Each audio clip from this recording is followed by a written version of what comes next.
Welcome to IVF This, episode 140, The Perfect Journey. Hello, hello, hello, my beautiful friends. I hope you are all doing so well. It is wonderful to be back. As you probably know, or you may know, that I took about 6-ish weeks off for the holidays. I was pretty vague about it when I announced it on my podcast. But I wanted to share a little bit more because I think that as we share parts of our lives and our journeys, it helps people understand us better, but also understand that they are not alone. So, your girl has been struggling for a few months. Physically, my asthma has not been well controlled. You may even hear it in my voice right now. I'm still in the process of recovering. I kind of get short of breath, and it's hard for me to talk for long periods of time. But I'm on yet another round of steroids. So we're working through that. And then just being sick and being not able to exercise the way that I normally do and do things the way that I normally do, I got pretty depressed. And I get a little bit of seasonal depression anyway. Like your girl is 100% solar powered. But between the asthma, just physically not feeling well, and then the depression, and when I was feeling depressed, I wasn't taking my ADHD medication. And if you know anything about ADHD, untreated ADHD can actually exacerbate any pre existing depression or anxiety symptoms. So it was very much just a spin cycle of hell. And that was one of the biggest reasons I got to a point where just struggling through my day to day was pretty difficult. And so I had to hand something off. I had to be okay with letting you guys down and not giving you an episode or new content for almost 2 months. But I am back. I'm feeling much better.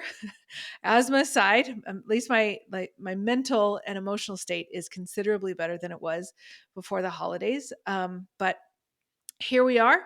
I can suffer through the asthma. So I'm just glad to be back and glad to be talking to you guys again. And that's the most important thing.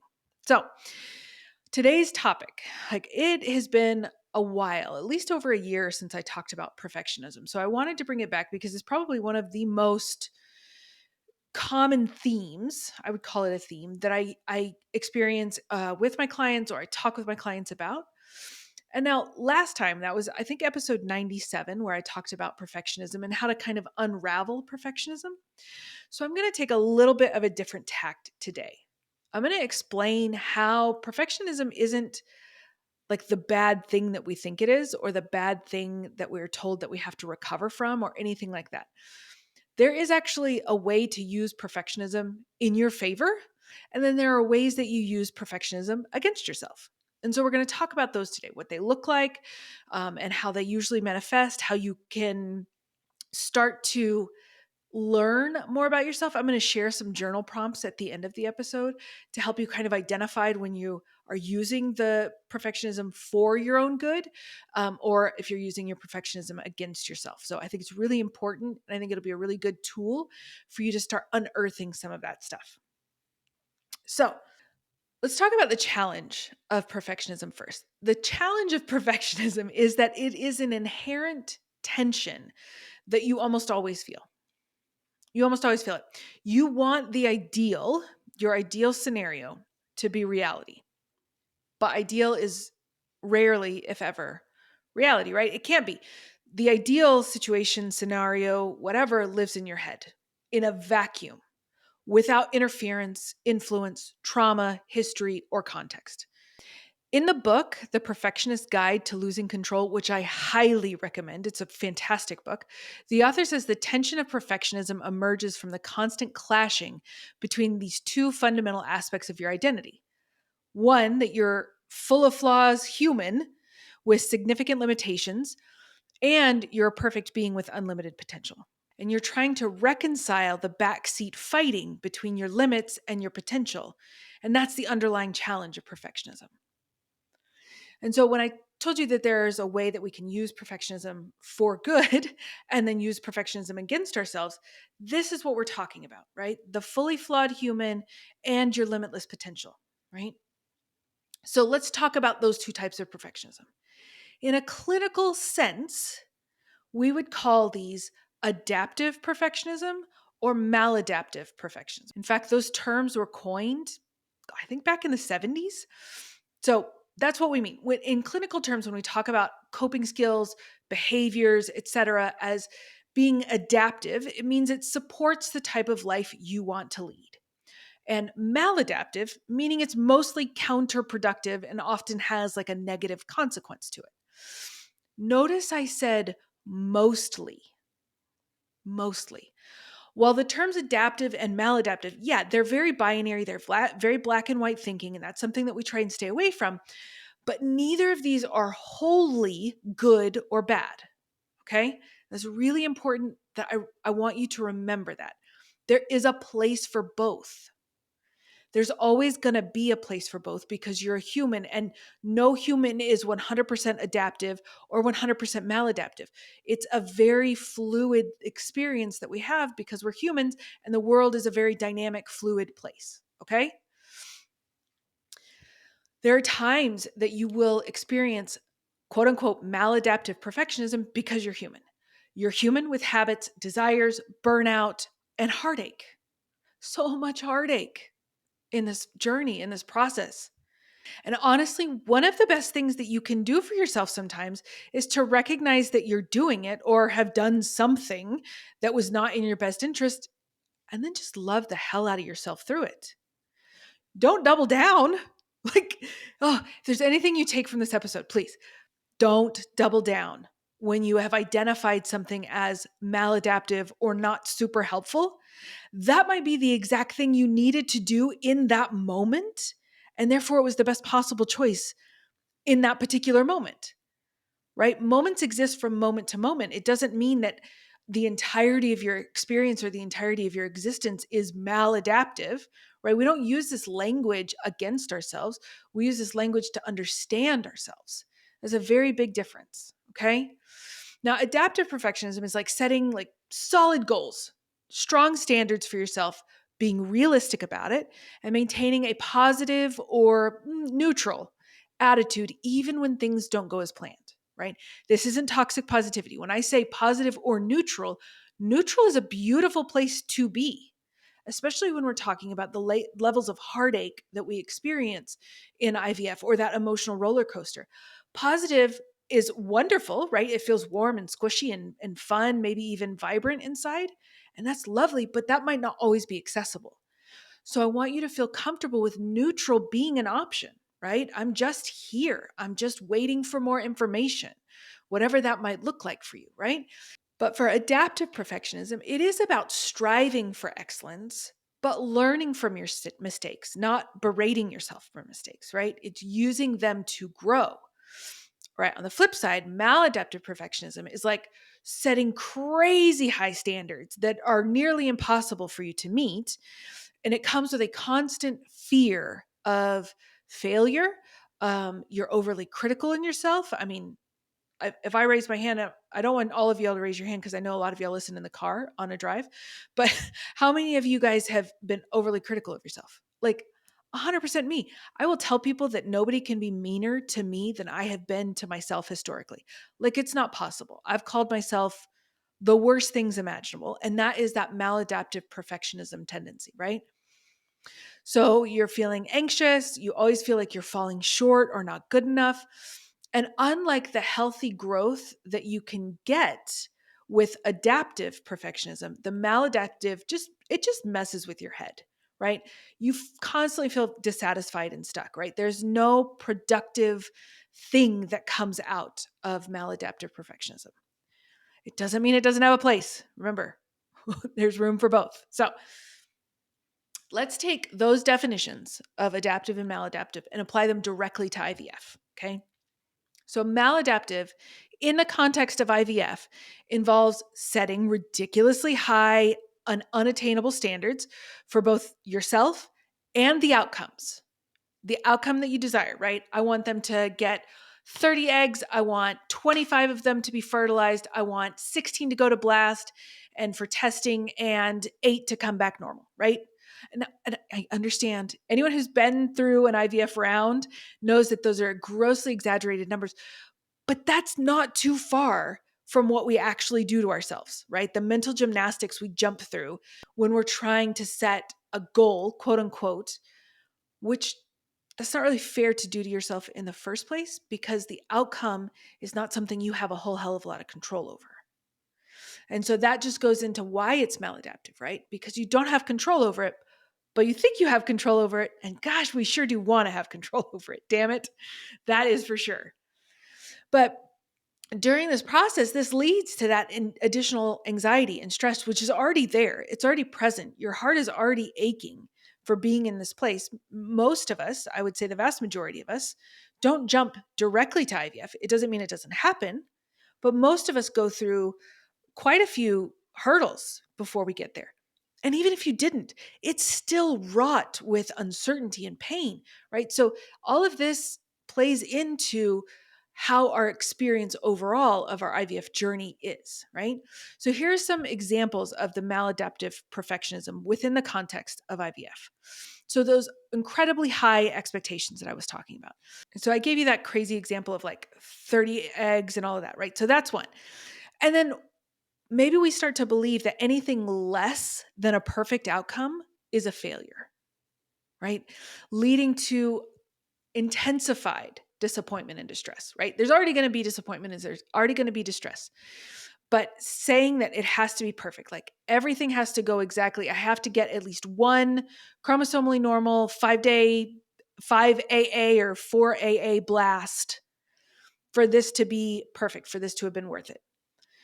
And that might not be the case, right? But then you're going to throw the whole thing out because it wasn't perfect. But maybe you guys learned a lot about your body in that time, right?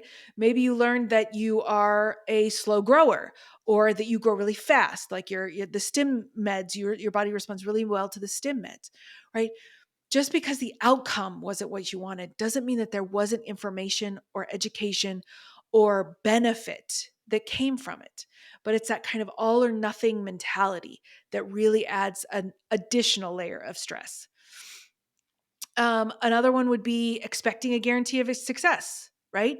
That's because that's a lot of what socially and culturally we've been told IVF is. Like if you can't get pregnant naturally, don't worry, IVF is still there, right? For those of us who have been in this process, those of us who have experienced this, we understand that IVF is more like another option, right?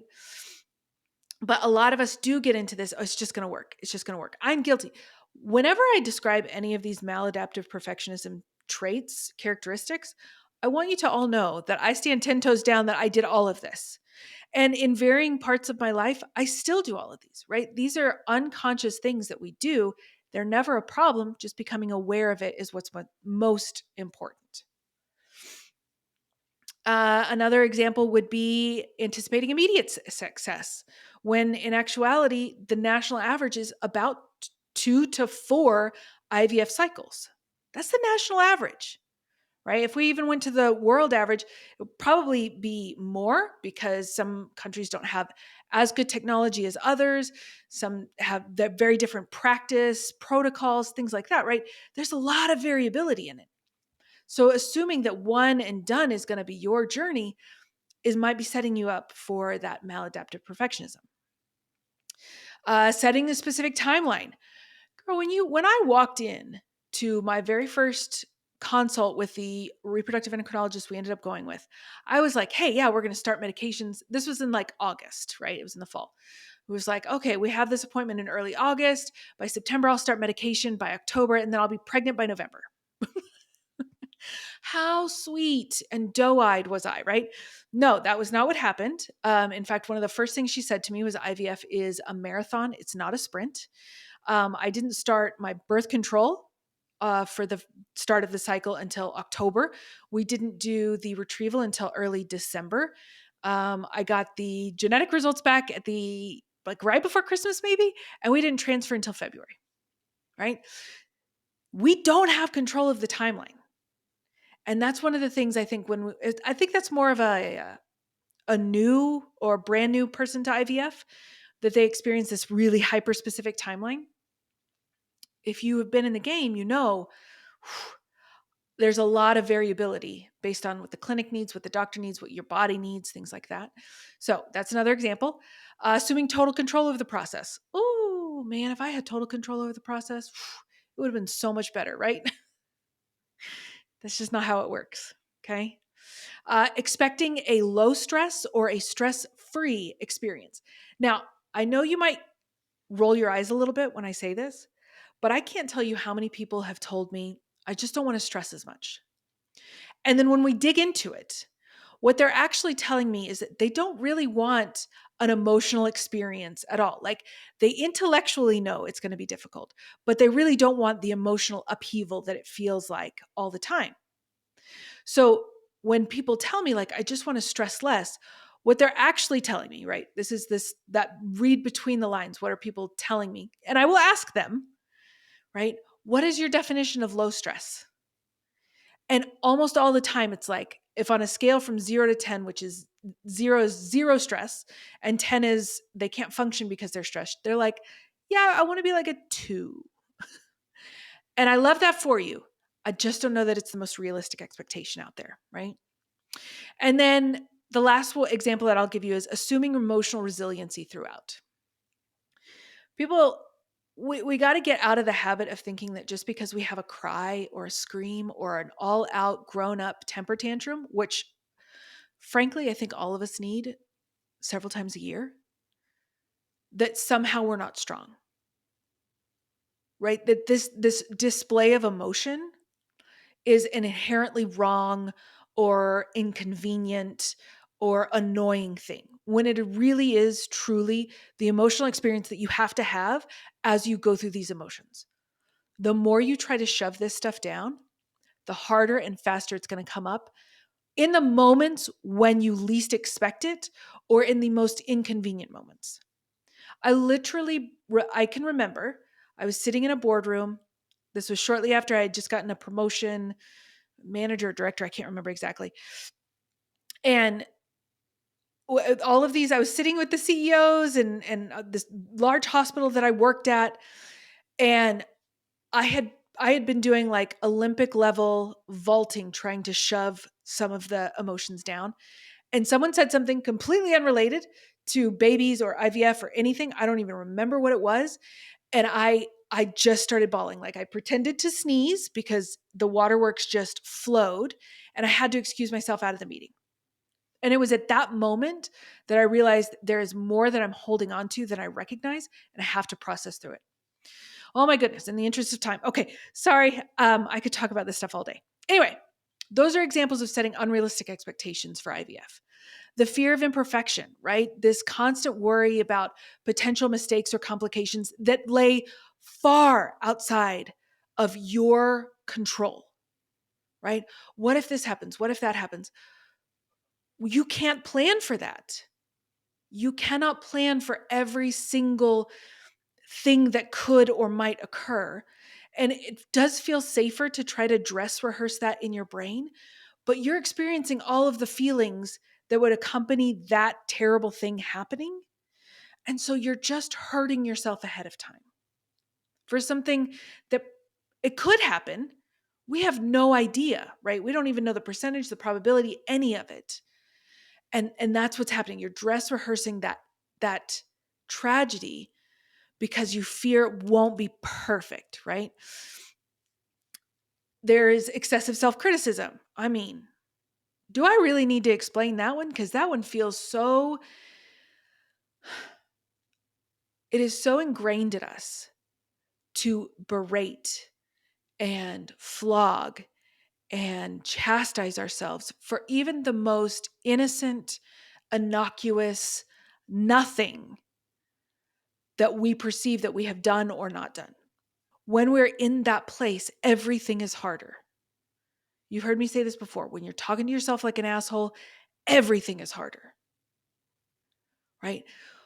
When we can take ourselves out of the center, right? Stop making ourselves the center of this movie that doesn't, you are not the star of the entire show.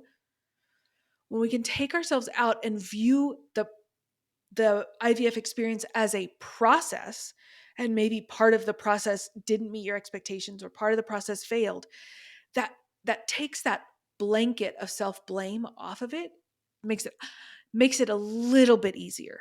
So now I'm going to rapid fire through the rest of them because we got 3 more. Okay. So there's the avoidance of risk. That's another example of maladaptive perfectionism in IVF. Overemphasis on control. I've drilled that into you guys already. Difficulty coping with uncertainty.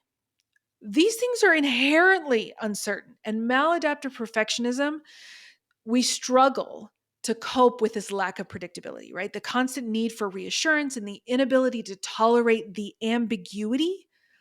Oh my God, it is like a giant spotlight, like the Batman in the sky spotlight on you and on your anxiety. And it just exacerbates it so much more because when you're in that place, uncertainty feels like death, right? That ambiguity feels like death. It's not, but it feels like it, right? Okay. And then just the overall negative impact on mental health that all of these things in combination with the maladaptive perfectionism, that's what you're going to experience, this constant pressure to achieve perfection. By and large, just all of the scientific research out there around perfectionism and mental health, whatever correlates there, there is always a negative impact on the overall experience of your life and for fertility treatments. Okay. Now, a little bit more. I'm going to try and rush through these a little bit more just in the interest of time. I know you guys love hearing me talk, but I want to make sure this isn't a 45-minute episode. So let's talk about adaptive perfectionism. Setting realistic expectations for yourself, right? Understanding that results and success rates can vary. You approach a new cycle with a balanced perspective. Maybe curiosity. Maybe that's going to be the feeling that gets you through. I talk a lot about that in other episodes. Acknowledging that outcomes may not always align with your ideal scenario. Yes, I would love this. And also, this is probably a little bit more realistic, right? Holding both of those at the same time.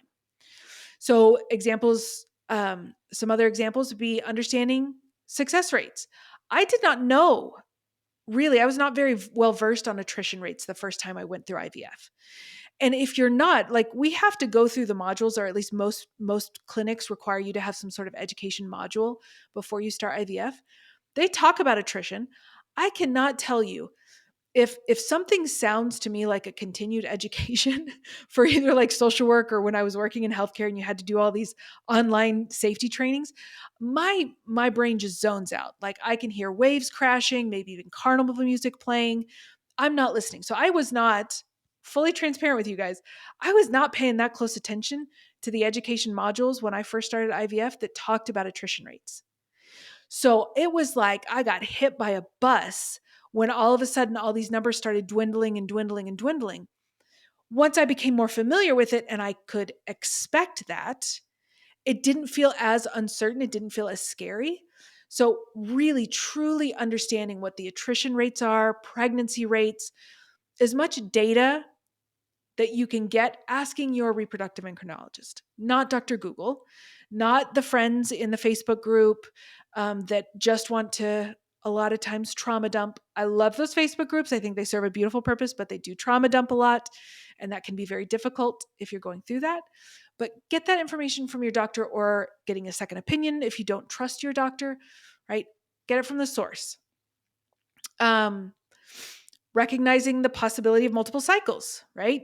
Average cycles, 2 to 4 is the national average for success. Embracing uncertainties, that is something I've talked a lot about in podcasts. In fact, I think I have an entire podcast episode around uncertainty. Acknowledging the emotional roller coaster. We know we all talk about the emotional roller coaster, but I think we only talk about it from like an intellectual place. Not necessarily when we're already in the twists and turns of the roller coaster, right? So when you're in it and just voicing that, oh my God, this is such a roller coaster, gives you the ability to kind of go, okay, yes, I'm not crazy. There's nothing wrong with me. This is a really difficult situation where there are going to be highs and there are going to be really bad lows, and maybe I get high again, right? It is a roller coaster. Just giving words to that experience are really important. Understanding quality versus quantity of embryos. Again, I think most of us understand this intellectually, but it still trips us up. Adapting to changes in the plan, balancing hope and realism, and then seeking support, whether that's through a therapist, a coach, a group support, a friend network, whatever that looks like, right? Learning from setbacks. When we're faced with setbacks like a failed cycle or unexpected challenges, hey, we got to cancel this cycle. Hey, you need another surgery or procedure. I have lived all of those, right? Those with adaptive perfectionism view these experiences as opportunities for learning and growth, or they just view them as something they're doing, right? Not every experience has to have an opportunity for learning. Sometimes it can just be an opportunity for you to build on your willingness to accept things or your willingness to tolerate things, right? That's when I talked about that positivity or neutral place. Either one of those would be considered adaptive perfectionism. We want to be open to adjusting our plans based on new information, medical advice, unexpected circumstances. All of those things can arise during IVF, and we want to be open to those because the alternative is that we're going to white knuckle our way through and it's going to be miserable and horrible and really hard. When we are living in emotional resiliency, and emotional resiliency has like a double-edged sword, right? Because you don't get resilient unless you've been through some really hard stuff. I will always say that. Like, I do believe that we, our community, some of the most resilient individuals in the world, but that came at a cost. It came at parts of our heart, right? And so we want to understand and we want to be as honest with ourselves as possible that there are going to be moments or even the entire journey that is emotionally taxing. And so I want you to be proactive in getting that support. But again, counseling, support groups, coaching, communication with your partners, with your friends group, whatever that is. We cannot do this alone. In fact, the next podcast episode for next week is going to be talking about IVF takes a village. And this is exactly what we're going to be discussing. Okay.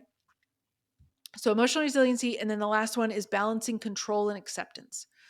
We have to recognize the importance of accepting things that are outside of our control. We allow the balance for a more adaptive and less stressed. There's not going to be a stress-free option for IVF. They're sold out of those. So a less stress-inducing experience. Okay. Now I realize that was a ton of information I threw at you and a lot of examples, but I want you to hear me say this. We all do all of these things, right? There is no one that has lived, is living, or will live that can maintain 100% adaptive or 100% maladaptive. It's just not possible. It is not possible. Therefore, it cannot be the goal. The goal is to be aware of it. And then when we are practicing adaptive perfectionism, we get to celebrate the hell out of ourselves. Like, yes, this is what Emily was talking about. This is how I want to feel. I want to feel in control of myself. I want to be able to accept what's happening or tolerate what's happening. I want to just stay neutral, whatever that looks like for you, right? For me, it was probably more like I just want to stay neutral. I just don't want to have to live and die every time I see my clinic's name pop up on my phone or whatever, right? Neutral was always the goal for me when I started discovering this work, right? And for those moments that we're doing maladaptive stuff, in the words of Ted Lasso, be curious, not judgmental. Yes, I know it was a Mark Twain quote, but I love Ted Lasso with all my heart, and so I can attribute it to him, and you can't stop me. Being judgmental about our maladaptive perfectionism is maladaptive perfectionism. Again, it's doubling down on the thing that's already making you miserable. It's not at all helpful in any sense of the word. You are going to love on yourself, hopefully, maybe even laugh at yourself, and you're going to forgive yourself. Or at the very, very, very, very, very least, you are going to cut yourself just a tiny bit of slack. Okay? Okay. I know I promised you some journal prompts. Exploration only. This is a no bullying zone. We don't double down on the thing that hurts us. Okay? We're going to get curious about ourselves and we're going to learn. Prompts are pretty general. And that's okay because you are a fully fleshed out human being. outside of IVF, this doesn't just impact your IVF cycle. This is your entire life that we're talking about. How you do one thing is how you do most things. So they are going to be pretty general, but you can apply them. You can change the wording. You can zhuzh them up any way you want, right? It's just like strength training. We're just trying to explore the things that you have done, maybe done well. We can find some of those and we can capitalize on them, or the things that you have done that you don't really want to do anymore. And we can just become aware of what surrounds that, right? Okay. So number 1, I want you to reflect on a recent accomplishment or goal that you have achieved. How did you approach this task? Did you set realistic and attainable standards, which is adaptive perfectionism? Or did you set unreasonably high standards that led to stress and anxiety? Maladaptive. And I should say that these will be available in the transcript on my website. So if you go to www.ivfthiscoaching.com/podcast, you can click on this and all 7 of these will pop up. Okay. So don't worry about fiendishly taking notes. Just go to the website and we'll be on there. Number 2, think about a mistake or setback you've experienced recently. How did you react to it? Did you view it as an opportunity to learn and grow, which is adaptive perfectionism? Or did you engage in self-critical thoughts or negative self-talk? Maladaptive perfectionism. Number 3, consider the standards you set for yourself in various aspects of your life, work, relationships, personal development, IVF. Are these standards realistic and achievable, allowing room for growth, or do they tend to be overly demanding and lead to stress and dissatisfaction? Number 4, explore your mindset when faced with challenges. Do you embrace the challenges as opportunities to develop new skills and knowledge, or do you tend to avoid challenges due to fear of failure? Number 5, reflect on the role that self-criticism has in your life. How do you respond to your own mistakes or perceived shortcomings? Perceived shortcomings. That's an important word. Are you compassionate and understanding towards yourself, or do you engage in harsh self-criticism and negative self-judgment? Number 6, consider the impact of perfectionism on your overall well-being. How does your pursuit of perfection influence your stress levels, relationships, or overall satisfaction with life? Are there aspects of your perfectionism that are adaptive and others where it becomes maladaptive? The answer to that is yes. You're just plugging in your specifics. There are always going to be aspects of your life that are maladaptive and always aspects of your life that are going to be adaptive because you're a human. All right, the last one. Explore any patterns or recurring themes related to perfectionism in your life. Are there specific situations or areas where you tend to exhibit adaptive or maladaptive perfectionism? What might be influencing these patterns? Remember, these are very general prompts. I want you to be able to use them in all the other areas of your life.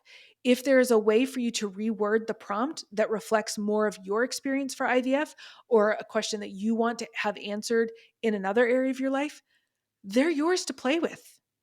That's why I made them so general and almost clinically sounding, because I want you to be able to change them or reference them, whatever you need to do with them. I just want you to start thinking about it. Whether you ever take pen to paper is up to you. I always encourage it because I think it really gives you a more objective viewpoint. But these are yours to do with what you will or not, right? Cafeteria style. You're going to take what works for you and you're going to leave what doesn't. I just wanted you to have this as an option, okay? Be honest and gentle with yourself. That's the most important thing. If you do anything from this podcast episode, whether you journal or not, ever think about this again, I just want you to be more gentle with yourself. The moment that you can exercise that sense of gentleness and tenderness and care for yourself that you already do for the people that you love, that is the most beautiful gift that you can give yourself. And that is what I want each and every one of you to do. Okay? That is what I have for you this week, my friends. I hope you have a beautiful week, and I'll talk to you soon. Thank you for listening to this week's episode of IVF This.